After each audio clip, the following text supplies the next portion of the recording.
Now,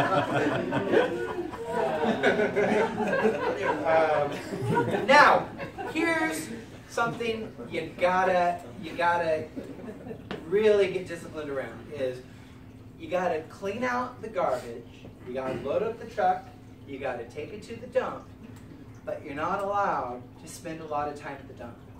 All right? You're not allowed to say, okay, well, what else is there? You know, we get fascinated by all of the blocks that we have here that are preventing us from living the life that we'd like to live. But here's the thing about all the blocks and the challenges and all that stuff is you do a sweep, you let it out, you wash your hands, you move on. The other stuff will present itself, but we are fascinated by how did it get put there? Who put that there? What was the situation in the instance that it happened? What else is like that in there? Oh, shame. How much shame is there? When exactly did I develop internalized homophobia? I'm going to sit there for a little bit. I'm going to take some workshops on it. I'm going to study the shadow. I'm going to really do a lot of processing in there.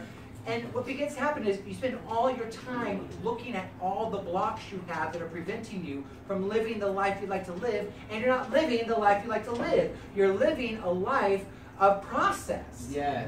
Right? It's time to get some results. And the thing about the blocks and the thing about all of the tricks of the ego is it's endless. You will never find the bottom of the barrel. It's an endless hole. Yeah. You will find more and more and more and more and more if you're looking for it. Yeah. You gotta hear me and hear it really clearly, y'all. What we place our attention on multiplies. Okay? What we place our attention on multiplies.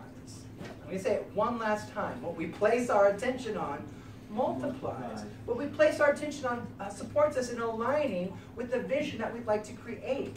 So we got to get clear on who we'd like to be this next year. Yeah. And you have to be loving enough to ask yourself, is what I'm about to do going to support me in staying in alignment with my intention that I'm creating for myself? Because we're fascinated by the stuff that pulls us out of an alignment. We're like addicted to it.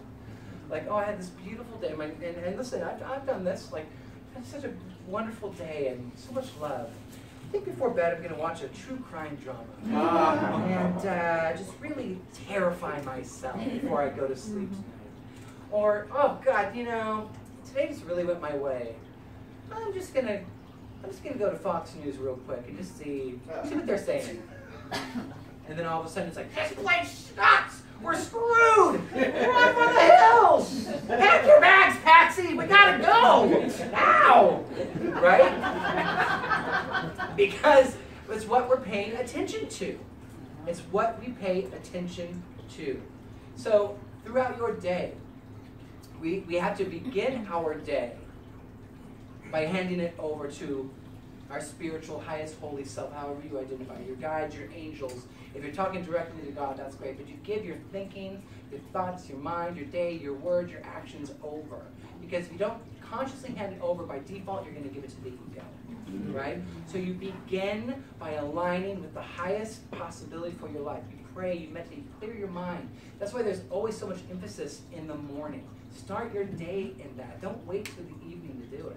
At least do something, right? I'm not saying you have to be in a dedicated hour-long practice. Just hand it over. Begin by contemplating what's good, what's working in my life.